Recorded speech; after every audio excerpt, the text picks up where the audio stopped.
जय जगन्नाथ बंधुगण एप्रिल 8 2024 सोमवार दिन तथा चैत्र अमावास्या दिन लागिबाकु जाउछि वर्षर प्रथम सूर्यपराग।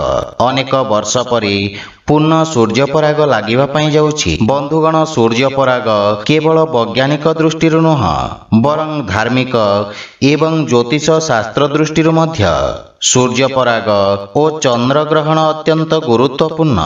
एही वर्ष सूर्यपराग भारत रे दृश्यमान हेबना नहीं एवं एही सूर्यपरागर प्रभाव केउ केउ राशि उपरे पड़िबो आसंतु एही वीडियो रे जानिबा। सेथि पई वीडियो को शेष पर्यंत देखंतु ओ जेउ माने आम चैनल को नुआ करी आछंती तळे थिबा लाल रंगर सब्सक्राइब बटन को दबाई आम चैनल को सब्सक्राइब करंतु ओ पाखरे थिबा घंटी बटन को दबाई ऑल रे सिलेक्ट करंतु काहेकि ना आमे अपलोड करितबा प्रत्येक वीडियो रो नोटिफिकेशन आपण सर्वप्रथमे पाई परिबे। बंधुगण वैज्ञानिक मानक मतरे सूर्य एही दिन प्राय 7 मिनिट पर्यंत दृश्यमान हेबे नहीं। 1970 मसियारे एपरि पराग शेष थर पई घटिथिला।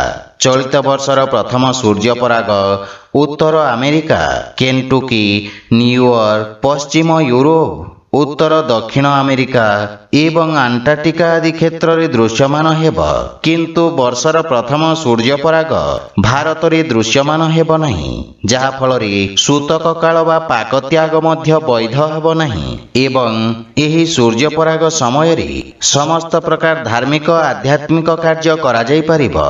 बंधुगण पंजिका अनुसार चैत्र अमावास्या एप्रिल 8 तारिख रे वर्षर प्रथम सूर्य पराग लागिबो। भारतीय समय अनुसार एही सूर्य पराग 8 एप्रिल सोमवार दिन रात्र 9 घंटा 12 मिनिट रु आरंभ हुई रात्र 1 घंटा रे शेष हेब।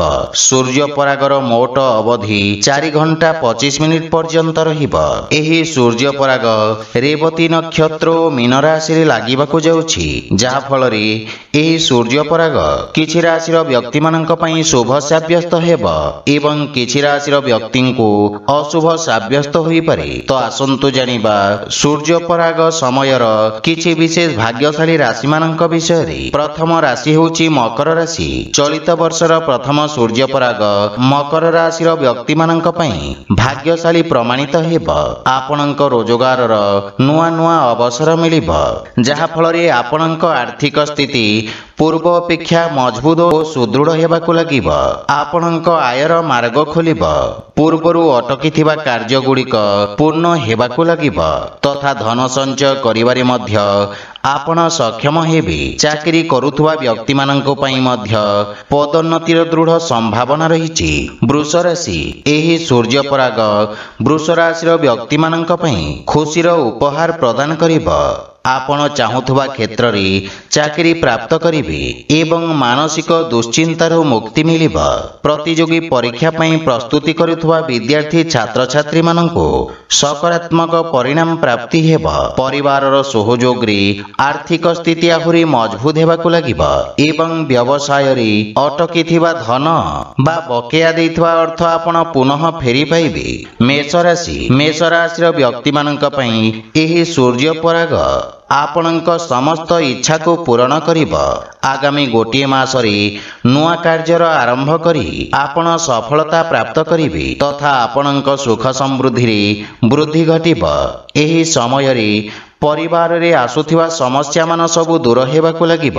एहा सहित कार्य क्षेत्र रे अधिकारी और सहकर्मी पूर्ण सहयोग मिलिब एवं आपनकु नुआ दायित्व मिलिब। तो बंधुगण जदि वीडियोटी आपण मानकु भल लागि थाए लाइक शेयर और कमेंट करी जणांतु एवं आम चैनल को सब्सक्राइब करंतु। जय जगन्नाथ।